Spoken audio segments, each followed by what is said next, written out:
El juez Robin Fusen miró directamente a la mujer que tenía delante y pronunció las palabras que la sala llevaba casi 5 años esperando oír, el 16 de febrero de 2026. Él dijo, cadena perpetua. Sin posibilidad de libertad condicional. Después de 1.686 días. Tras audiencias aplazadas, evaluaciones psiquiátricas, cambios de abogados, juicios retrasados y un sistema judicial tan lento que parecía una crueldad, finalmente llegó la sentencia. Y Deborah Patton sonrió. Entonces ella se rió. No era una risa nerviosa. No era de esas que se escapan cuando la presión se vuelve insoportable y los nervios te dominan. Era deliberada. Consciente. Controlada. Esta mujer de 72 años, con el pelo gris recogido en un moño pulcro, gafas de montura dorada que enmarcaban un rostro de abuela, apenas de 1,5 metros de estatura y vestida con un modesto suéter, acababa de ser condenada a pasar el resto de su vida en prisión. Y le parecía gracioso. El juez la miró fijamente. No apartó la mirada. No fingió no darse cuenta. Creo que podrías estar pensando que esto es una broma, dijo con una calma que resultaba más hiriente que cualquier grito. Disfrútalo, porque me aseguraré de que pases el resto de tu vida en prisión. Todas las personas presentes en esa sala sintieron que algo se rompía en su interior en ese momento. Para entender por qué esa risa fue capaz de destruir algo en el corazón de todos los que la presenciaron, hay que remontarse al principio. Hay que conocer a Karen. Y hay que entender qué sucede cuando el vínculo más sagrado que existe entre dos seres humanos, la sangre, se convierte en el arma utilizada para acabar con una vida. Antes de entrar en el caso, quiero pedirte algo. Deja tu nombre y desde donde nos ves en los comentarios. Leo todos y cada uno de ellos. Esta comunidad existe para quienes creen que estas historias merecen ser contadas. Si eres uno de ellos, ya sabes qué hacer. Ahora, hablemos de Karen. Antes de entrar en esta historia, quiero saber, ¿desde dónde nos estás viendo? ¿Estás en México, Colombia, Arizona, Texas, Oklahoma, Missouri, Florida o Alabama? Comenta abajo en qué estado te encuentras, qué hora es ahora mismo donde estás y, si lo sabes, cuándo fue la última ejecución o veredicto judicial en tu estado. Y ya que estás ahí, suscríbete para recibir más historias de crímenes reales cada semana. Ahora, volvamos al principio. Karen País nació en 1955 en Tampa, Florida. Era la menor de 2 hijas. Su hermana Debra nació 13 meses antes que ella, y las dos crecieron como suelen hacerlo los hermanos de edades similares, compartiendo habitaciones, comidas y una infancia que en las fotografías parece pura felicidad. Pero los caminos que esas chicas seguirían no podrían haber sido más diferentes. Karen se convirtió en el tipo de mujer en la que el mundo necesita tener el valor de convertirse. En una época en la que la ingeniería de la construcción era casi exclusivamente un mundo de hombres, Karen entró, se quedó y ascendió. Trabajó durante décadas en Verizon, llegando a ocupar puestos directivos. Era perspicaz, independiente e incansablemente decidida. Nunca se casó. Nunca tuvo hijos. Y construyó, con sus propias manos, una vida que le pertenecía por completo. Era dueña de su casa sin hipoteca, 11,600 Cypress Park Street, en el tranquilo barrio de Carrollwood en Tampa. Sin hipoteca. Sin deudas. Una casa que había ganado centavo a centavo a lo largo de décadas de arduo trabajo. Sus ahorros eran sólidos. Sus inversiones, estables. Su independencia financiera no le fue regalada, sino que se la ganó, conquistado. Sus vecinos la conocían como la mujer que siempre estaba afuera. Cuidando el jardín. Lavando el auto. Manteniendo el césped impecable. Sencilla, ordenada, generosa con su tiempo. Tenía un pequeño y leal círculo de amigas, Jan Wilder, Pam Nelson, Kathy Wenk, Deborah Wesson, mujeres que la conocían desde hacía años y la querían como a una familia. Para ellas, Karen era la persona que siempre respondía. La que siempre estaba presente. La que daba sin esperar nada a cambio. Cuando sus padres se enfermaron, su padre con una salud deteriorada, su madre Sophie con Alzheimer y cáncer, fue Karen quien los acogió en su casa. Karen quien los bañaba. Karen quien les daba de comer. Karen quien se sentaba a su lado durante los peores días, durante la confusión, durante el dolor de ver desaparecer a un ser querido mientras aún estaba sentado en la misma habitación. Su padre falleció en 2002. Su madre, Sophie, en 2005. Karen cuidó de ambos hasta el final. Solo. ¿Y dónde estaba Deborah durante todo eso? Según las amigas más cercanas de Karen, está ausente. Sencillamente, completamente, inexcusablemente ausente. Deborah Patton era 13 meses mayor que su hermana y su vida nunca había estado a la altura de las expectativas que generó al principio. Se casó con Don Patton en 1973. Tuvieron un hijo, Christopher.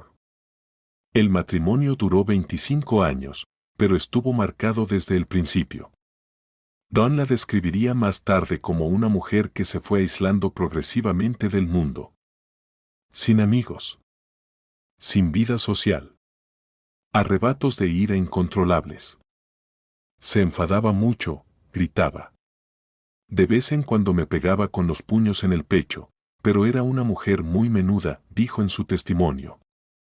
Un matrimonio definido no por la intimidad, sino por la resistencia. A lo largo de los años, Deborah probó diversas carreras en el sector tecnológico. Siempre surgía algún problema. Siempre encontraba una razón para marcharse. Siempre intentaba empezar de cero, pero nunca lograba consolidarse. Nunca se conformó. Nunca construyó nada que perdurara. Entonces llegó el punto de quiebre. Su hijo Christopher se comprometió. Deborah no lo aprobó. Confrontó a la pareja y cuando su prometida Lisa defendió a Christopher, Deborah la agredió físicamente. Don se vio obligado a elegir entre su esposa y su hijo. Eligió a su hijo. El divorcio se finalizó en 1998 y Deborah se quedó sola. Durante más de una década anduvo a la deriva. Sin empleo estable. Sin comunidad. Sin rumbo. Y entonces llamó a Karen. ¿Podría quedarse temporalmente? ¿Solo hasta que se recuperara? Karen, con ese corazón enorme que todos a su alrededor reconocían, dijo que sí. Deborah se mudó a la casa de Carrollwood alrededor del año 2011. Los primeros 5 años fueron tolerables. Las amigas de Karen recordarían más tarde que, al principio, Deborah participaba en el grupo. Jugaba a juegos de mesa con ellas, se unía a las conversaciones y parecía integrada en el hogar. Existía una convivencia funcional. Pero los siguientes 5 años, los 5 años previos al crimen, fueron una historia completamente diferente. La relación se deterioró lentamente. Deborah empezó a ignorar a las amigas de Karen cuando la visitaban. Caminaba por el pasillo sin dirigirles la palabra. Sacaba al perro y fingía que los demás en la casa no existían. La tensión entre las dos hermanas era como la que se siente en el aire antes de una tormenta, presente, densa, imposible de ignorar. Y debajo de esa tensión, había algo que a las amigas de Karen les costó demasiado tiempo identificar correctamente. Resentimiento. Deborah vivía en esa casa gratis. No pagaba alquiler. No contribuía con nada a los gastos. No compraba comida. Karen pagaba todo, la hipoteca, los servicios, la comida, todo. No solo eso, sino que Karen acabó renovando toda la cocina, convirtiéndola en un espacio gourmet, porque quería que su hermana tuviera algo que la hiciera feliz. Gastó su propio dinero para mejorar la vida de alguien que la despreciaba. Kathy Wenk, una de las amigas más cercanas de Karen, apenas pudo contener su furia cuando habló de esto en el tribunal. Simplemente no puedo creerlo. Después de todo lo que Karen hizo por ella, le dio un lugar donde vivir, reformó la cocina para convertirla en una cocina de lujo, pagó por todo, Debra no pagó nada. Y le pagaron con una bala. Pero Debra no vio generosidad. Vio deudas. Vio humillación. Sentía, según Jan Wilder, una profunda y abrumadora envidia de la estabilidad financiera de su hermana. Del hecho de que Karen fuera dueña de la casa. De la independencia que Karen había construido y que Debra jamás había logrado. Y culpó a Karen de la muerte de sus padres. Debra acusó a su hermana de no haberlos cuidado adecuadamente, a pesar de que había sido Karen, y solo Karen, quien sacrificó años de su vida a su lado mientras Debra estaba ausente. Las acusaciones fueron crueles. Carecían de fundamento. Y fueron el comienzo de algo mucho más oscuro. En este caso hay un detalle que, cuando lo escuchas por primera vez, te produce una sensación extraña que tarda mucho en desaparecer. Karen lo sabía. No se trataba de una vaga sospecha. No era la típica inquietud que se tiene en un mal día. Karen sabía con una claridad extraña, casi clínica, lo que se avecinaba, y lo dijo. Se lo dijo a todas sus amigas. Repetidamente. Con diferentes palabras, pero siempre con el mismo significado. Han Wilder lo escuchó muchas veces, algún día me matará. Pam Nausen escuchó la versión más directa, si desaparezco o muero, díganle a todo el mundo que fue mi hermana quien lo hizo. Kathy Wink escuchó, si acabo desapareciendo o me pasa algo, fue culpa de Debra. Otro amigo escuchó la versión más simple y aterradora de todas, si me encuentran muerta, será culpa de Debra. Esto no era un drama. Esto no era una exageración. Karen País pasó los últimos meses de su vida con la absoluta convicción de que la mujer que dormía en la habitación contigua a la suya iba a matarla, y aún así no podía irse. Cuando sus amigas la presionaban para que echara a Debra, Karen siempre respondía de la misma manera. Es mi hermana. La quiero. No tiene a nadie más. Esa lealtad era, a la vez, lo más admirable y lo más devastador de Karen País. Comprendía la amenaza con claridad. Sabía expresarla. Advertía a la gente sobre ella. Y elegía, cada mañana, quedarse, porque no podía abandonar a alguien que dependía de ella, incluso cuando esa persona representaba un peligro directo para su vida. Eso no es debilidad. Es el amor irracional, complejo y profundamente humano que existe dentro de las familias y que no puede explicarse mediante la lógica. Pero aún había más. Tras el hallazgo del cadáver de Karen, Jan Wilder ayudó a organizar la casa. En el cajón inferior de la mesita de noche de Karen, encontró algo que le heló la sangre. Una carta manuscrita. Aproximadamente 10 páginas. Dirigida a Karen y a su difunta madre, Sophie. Era una nota de suicidio, escrita por Debra más de 15 años antes, inmediatamente después de su divorcio de Don Patton. La carta describía un plan. Debra tenía la intención de matar a su exmarido y luego quitarse la vida. En muchos sentidos, llevo mucho tiempo muerto, ella escribió. Pronto me quitaré la vida, pero espero que no antes de quitarle la de Don. Han entregó inmediatamente la carta a la policía. Se contactó con Don, quien confirmó todo. Era una carta muy larga, muy detallada. Decía que iba a venir a matarme y luego suicidarse. Entonces reveló algo que cambió por completo la dimensión del peligro al que se enfrentaba Karen. Debra había elegido un día específico para llevar a cabo el plan. Casualmente, Don estaba fuera de la ciudad ese día. El plan fracasó no porque Debra cambiara de opinión, sino por un error de agenda. Había albergado ese odio durante 15 años. Había conservado la capacidad de planear un asesinato. Simplemente había estado esperando a la víctima adecuada. El juez finalmente excluyó esa carta como prueba al considerarla demasiado perjudicial y demasiado lejana en el tiempo. El jurado jamás sabría de su existencia. Pero el retrato estaba completo. Cuando Deborah Patton se sentía agraviada, abandonada, cuando sentía que el éxito ajeno era un insulto personal, no solo se enfadaba. Planeaba matar. Tampa amaneció con el calor húmedo típico de finales de la primavera en Florida. Karen País salió al jardín para cuidarlo.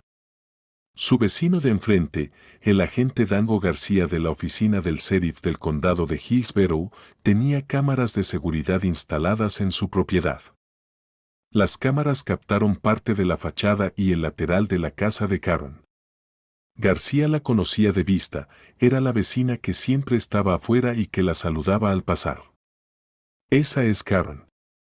Más tarde, les diría a los investigadores, señalando las imágenes. Las cámaras grabaron a Karen trabajando en el jardín durante más de una hora esa mañana. Llevaba una camiseta morada y pantalones cortos de color caqui claro. Estaba haciendo lo que siempre hacía, cuidar lo que era suyo. Alrededor del mediodía, las imágenes muestran cómo entra al garaje. La puerta se abrió. Nunca más se volvió a ver a Karen Paez con vida. La cámara siguió grabando. Aproximadamente a las 10:30 de la noche, la puerta del garaje se abrió de nuevo. La persona que salió era Deborah Patton. Llevaba una bolsa de basura grande y visiblemente pesada, que llevó hasta el contenedor de la acera y depositó allí. Durante los días siguientes, las cámaras la captaron entrando y saliendo, paseando al perro, entrando y saliendo de nuevo. Según el testimonio presentado en el juicio, Deborah desechó 6 grandes bolsas de basura durante ese periodo.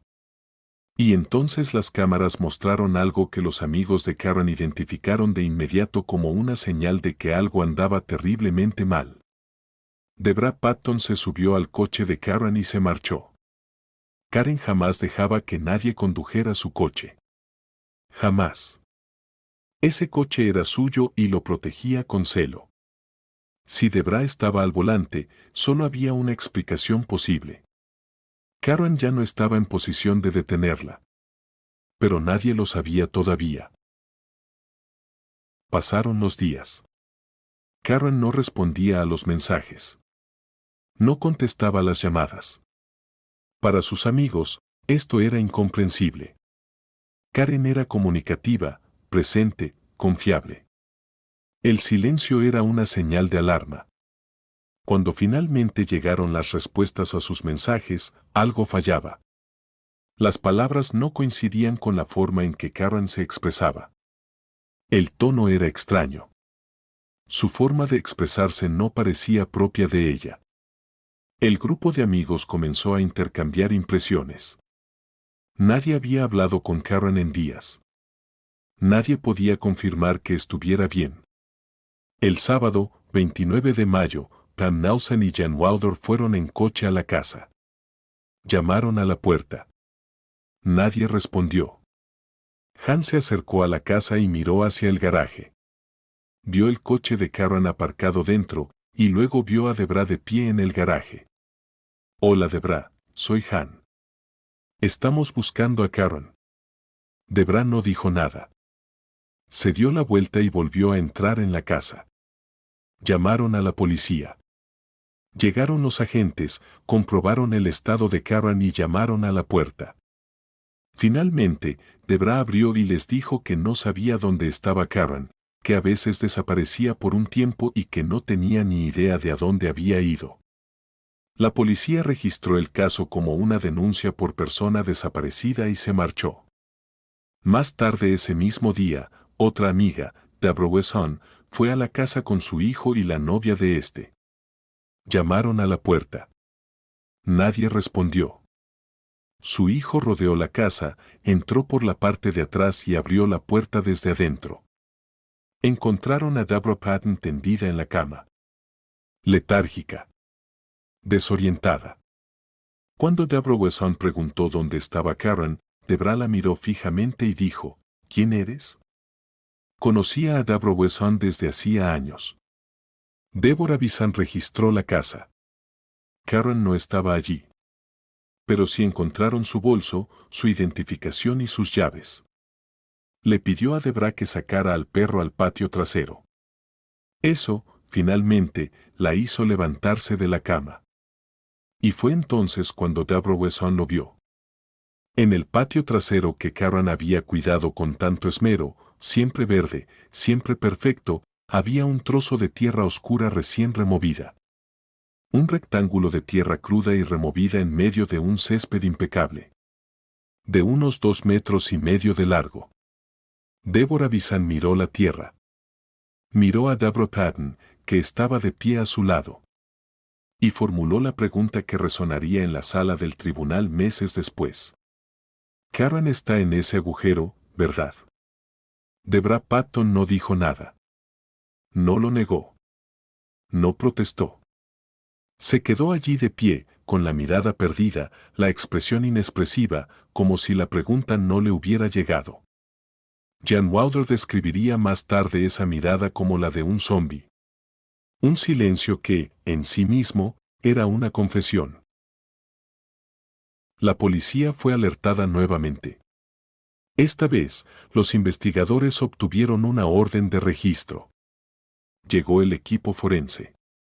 Se colocó la cinta amarilla. Comenzaron a excavar.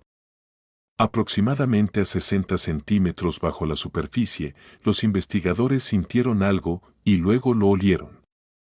Cualquiera que trabaje en escenas del crimen sabe inmediatamente lo que significa el olor a descomposición. La doctora Kelly Berry, médica forense, fue llamada al lugar de los hechos. Descendió con el equipo, excavando con cuidado y lentamente para no destruir ninguna evidencia. El cuerpo estaba envuelto en varias capas. Toallas. Bolsas de plástico. Cuerdas elásticas. Cinta adhesiva. Alguien había trabajado metódicamente, no con pánico, sino con una eficiencia deliberada y calculada, para contener cada rastro, retrasar el descubrimiento, borrar lo que se había hecho. Al abrir parte del envoltorio, los investigadores vieron primero las gafas, aún puestas. Luego los pendientes. Después el collar de oro, una sencilla cadena con un pequeño colgante con un nombre grabado. Karen. La autopsia confirmó lo que el médico forense ya sospechaba a partir de la herida visible en la cavidad torácica. Karen País había muerto de un solo disparo en el pecho. La bala entró por delante, atravesó su corazón y salió por su espalda. Llevaba puesta la misma camiseta morada y los mismos pantalones cortos de color caqui claro que aparecían en las imágenes de las cámaras de seguridad del 24 de mayo. La misma ropa. Lo que significaba que le habían disparado ese día. En ese jardín que cuidaba con tanto orgullo. Pero la prueba más devastadora no fue el cuerpo en sí. Dentro del envoltorio, mezclados con las toallas y las bolsas de plástico como si fuera un trozo más de basura, había 2 pares de guantes de látex. Los guantes fueron enviados al laboratorio. El interior de ambos guantes contenía ADN de una sola persona. Solo de una persona. Debra Patten había usado guantes para envolver el cuerpo de su hermana. Para llevarla a través del patio. Para cavar. Para enterrar. Para cubrir. Y entonces colocó los guantes dentro del paquete junto a Karen, sin saber que estaba enterrando la prueba de su propio crimen. Evidencia adicional en la casa, un arma de fuego en la habitación de Karen, munición y un casquillo percutido que no coincidía con el arma de Karen. Coincidía con una segunda arma, la de Debra, que nunca se encontró. Se hallaron rastros de sangre cerca de la puerta que daba al patio trasero. Una muestra tomada del marco de la puerta del garaje confirmó que la sangre pertenecía a Karen Paez. Debra Patten fue arrestada el 29 de mayo de 2021, el mismo día en que el cuerpo de su hermana fue recuperado del suelo que ella misma había cubierto con sus manos. Aquí es donde este caso deja de ser una simple tragedia y se convierte en algo que te hará hervir la sangre. La detención tuvo lugar el 29 de mayo de 2021. La sentencia se dictó el 16 de febrero de 2026. Son 4 años, 8 meses y 18 días. 1686 días. Y en cada uno de esos días, los amigos de Karen se despertaban sin su amiga, sin una solución, sin paz. Repasemos lo que sucedió durante esos 1.686 días para que comprendas exactamente por qué Jan Wilder dijo lo que dijo en una entrevista durante ese periodo. Creo que solo está ganando tiempo. No entiendo por qué no querría terminar con esto y empezar a cumplir su condena. Junio de 2021. El cargo inicial se elevó a homicidio en segundo grado con arma de fuego. 2022. Audiencia de competencia. Debra, en un momento de extraordinaria audacia, se puso de pie y le dijo ella misma al juez: me siento competente y me encantaría ser entrevistado por un psicólogo o psiquiatra. Soy competente para ser juzgado. Su propio abogado intentó detenerla. Ella siguió hablando. 2 psiquiatras la evaluaron. Ambos concluyeron que padecía una enfermedad mental. En junio de 2022, Deborah Patton fue declarada incompetente para ser juzgada y trasladada al Hospital Estatal de Florida para recibir tratamiento. Piensa en eso. La mujer que organizó un entierro. Que envolvió un cuerpo en capas con cordones elásticos y cinta adhesiva. Que se deshizo de 6 bolsas de tela. Que condujo el coche de una mujer muerta. Que, cuando una amiga de toda la vida la confrontó, preguntó ¿quién eres? Con total seriedad, esta mujer fue declarada incapaz de comprender los procedimientos legales. Mientras tanto, las amigas de Karen se quedaron en casa. Esperando. Los meses siguientes transcurrieron entre traslados, evaluaciones, nuevas audiencias y más aplazamientos. Debra también tuvo varios defensores públicos, alegando en cada ocasión que sus abogados no la defendían con suficiente ahínco, no investigaban adecuadamente y no la representaban como merecía. Más retrasos. En febrero de 2025, 3 años y medio después de su arresto, Debra se puso de pie en una audiencia y le dijo al juez: solo estás escuchando una versión de la historia, no la verdad absoluta. Al ser presionada, no ofreció ninguna explicación alternativa. Ni hechos. Ni una versión contraria. Solo insistió en que la investigación había sido defectuosa desde el principio. Finalmente, a principios de 2025, tras 1686 días, Deborah Patton fue declarada competente para ser juzgada. La selección del jurado se programó para la semana del 12 de enero de 2026. Casi 5 años después de que Karen entrara en su garaje y nunca volviera a salir. El juzgado del condado de Hillsborough estaba lleno cuando comenzaron las actuaciones. La jueza Robin Fusen presidía la sesión. El fiscal John Terry y la defensora pública Maria Danke ocupaban sus respectivas mesas. Y allí estaba sentada Deborah Patton, de 72 años, de apenas 1,5 metros de estatura, con un suéter sencillo, gafas de montura dorada y el cabello recogido en un moño pulcro. La imagen de una abuela cariñosa que hornea galletas los domingos por la tarde. Una imagen que había cultivado, consciente o inconscientemente, en cada una de sus comparecencias ante el tribunal. El fiscal John Terry comenzó su intervención sin grandes alardes. Le disparó en el pecho y luego la envolvió en toallas, bolsas de plástico, gomas elásticas y cinta adhesiva. Verán cómo la empaquetaron, y luego la llevaron a su propio patio trasero y la enterraron. Maria Danke tenía una tarea imposible. Con pruebas de ADN, grabaciones de cámaras de seguridad, múltiples testimonios de testigos y los propios errores de conducta de Debra en su contra, la única estrategia viable era la duda razonable. Argumentó que la investigación era deficiente. El teléfono celular de Karen nunca fue localizado. Su computadora nunca fue analizada. La cámara de seguridad solo captó parte de la propiedad. La tierra removida en el patio trasero podría haber sido resultado de los trabajos de jardinería de Karen. Ella está aquí hoy porque simplemente no sabían qué más hacer. Danke concluyó. Todos en esa sala sabían que era una defensa débil. Incluido Danke. La fiscalía llamó a declarar a 27 testigos a lo largo de 2 días. Han Wilder repitió las profecías de Karen en el estrado. Pam Nausen lo confirmó. Kathy Wink describió el acuerdo financiero con furia apenas contenida. Deborah Visan reconstruyó la escena en el patio trasero, la pregunta, el silencio, las miradas vacías. Los analistas forenses presentaron los hallazgos relacionados con los guantes. Los investigadores explicaron al jurado la cronología de los hechos captada por las cámaras de vigilancia, las bolsas, el coche, el comportamiento de una mujer que no estaba de luto, sino que se las arreglaba para salir adelante. Y entonces la fiscalía reprodujo las imágenes adicionales. Las cámaras de seguridad muestran a Deborah Patton caminando tranquilamente hacia el garaje, cogiendo una pala y volviendo a entrar en la casa.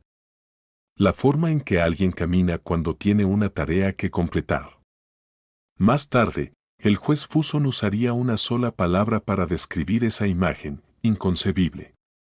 La defensa no presentó testigos. No presentó pruebas. Se dio por concluido el caso sin nada. En su declaración final, Deborah le dijo al juez que no testificaría en su propia defensa, pero no pudo resistirse a añadir, no se investigó adecuadamente desde el principio. El alegato final del fiscal Charre fue brutalmente sencillo: 2 personas entran en una casa. Una SEO. La otra fue asesinada. ¿Qué creen que sucedió, señoras y señores? El jurado deliberó durante exactamente 1 hora. El 14 de enero de 2026 se leyó el veredicto. Culpable, homicidio en segundo grado con arma de fuego. Abuso de cadáver humano. Deborah Patton no reaccionó. Ni una lágrima. Ni un desmayo. Ninguna respuesta visible. Permaneció sentada completamente inmóvil, impasible, como si el veredicto no la hubiera alcanzado. 16 de febrero de 2026. Día de la sentencia. La sala del tribunal estaba abarrotada. Las amigas de Karen llenaban los asientos, las mismas mujeres que habían escuchado sus advertencias durante meses, que habían encontrado esa tierra removida, que habían esperado casi 5 años por este día. El juez Fuson les dio la palabra primero. Jan Wilder se puso de pie. Se le quebró la voz. Durante los meses previos a su muerte, Karen repetía, si me pasa algo, díganle a todo el mundo que fue mi hermana. Me va a matar. Hizo una pausa. Karen predijo su propia muerte. Nos dijo exactamente quién la mataría. Y no pudimos hacer nada para evitarlo. Kathy Wink habló con una ira cruda y sin filtros, del tipo que no se manifiesta por sí sola, del tipo que ha estado latente en el pecho durante 4 años y medio. Simplemente no puedo creerlo. Después de todo lo que Karen hizo por ella, le dio un lugar donde vivir, reformó la cocina convirtiéndola en una cocina de lujo, pagó absolutamente todo, Deborah no pagó nada. Y le pagaron con una bala. Miró directamente a Deborah. Quiero que muera en la cárcel. Y quiero que sea miserable. Ella nos hizo miserables a todos. El hijo de Kathy, Joe, habló con la franqueza y claridad de alguien que ha reflexionado sobre algo durante mucho tiempo. Ella le quitó la vida a nuestra amiga. Nuestra amiga no puede bajar del cielo y empezar de nuevo. Así que ella tampoco merece una segunda oportunidad. Pam Nausen habló sobre lo que el asesinato le había arrebatado a Karen, más allá de la propia vida. Su muerte no fue solo una pérdida. Fue un golpe que destruyó la sensación de seguridad y confianza. Luego fue el turno de Deborah. Se irguió en toda su estatura, su 1,5 metros de altura, miró hacia el tribunal y dijo con voz firme y clara: Aquí permanezco inocente. El silencio que siguió fue de esos que no se pueden describir completamente. Inocente. Después del ADN. Después del veredicto. Después de las imágenes de la pala. Después de los guantes enterrados dentro del envoltorio. Después de 1686 días viendo a los amigos de Karen cargar con un dolor que ella les había infundido. Inocente. Ella continuó, tengo intención de apelar el veredicto. Y luego, también perdono todo lo que escuché aquí, que eran mentiras. Las advertencias de Jan Wilder, mentiras. El acuerdo financiero, mentiras. El patio trasero, mentiras. Las profecías que Karen pasó sus últimos meses de vida repitiendo a todos sus seres queridos, mentiras. El juez Fuson comenzó a hablar. La manera fría y calculada en que cometiste este crimen, dijo. Usted dice que está aquí inocente. Nadie más está de acuerdo con usted. Yo desde luego que no. El jurado desde luego que no. Hizo una pausa. Cuando vi el video, viéndote coger tranquilamente una pala y volver a entrar en la casa para enterrar el cuerpo de tu hermana, me resultó inconcebible.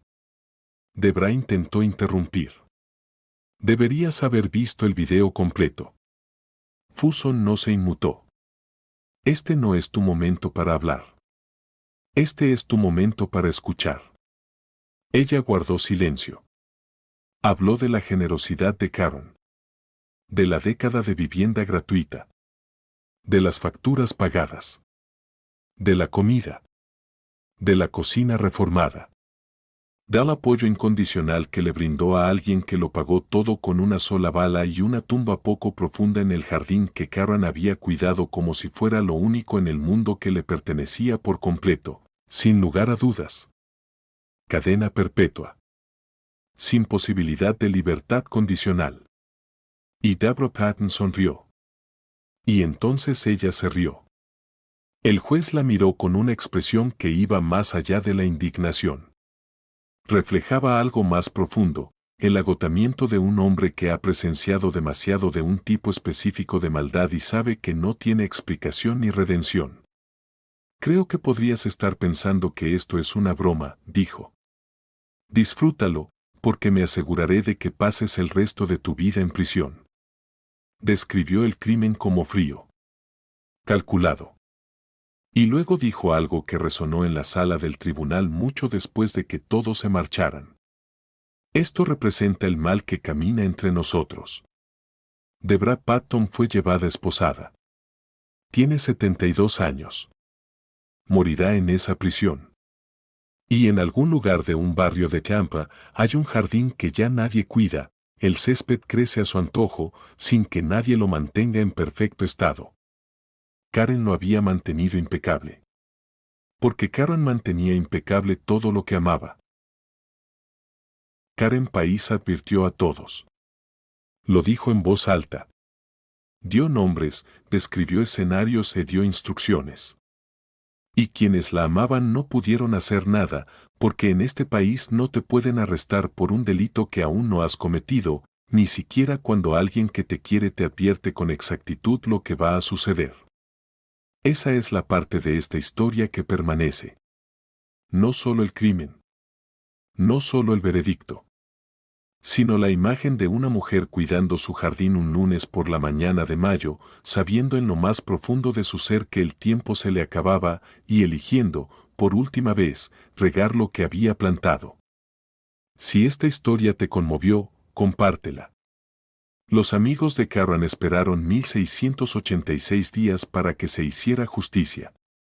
Lo mínimo que podemos hacer es asegurarnos de que su historia llegue a todas las personas que deberían escucharla. Suscríbete. Así, la próxima historia te llegará antes de que alguien más la cuente primero.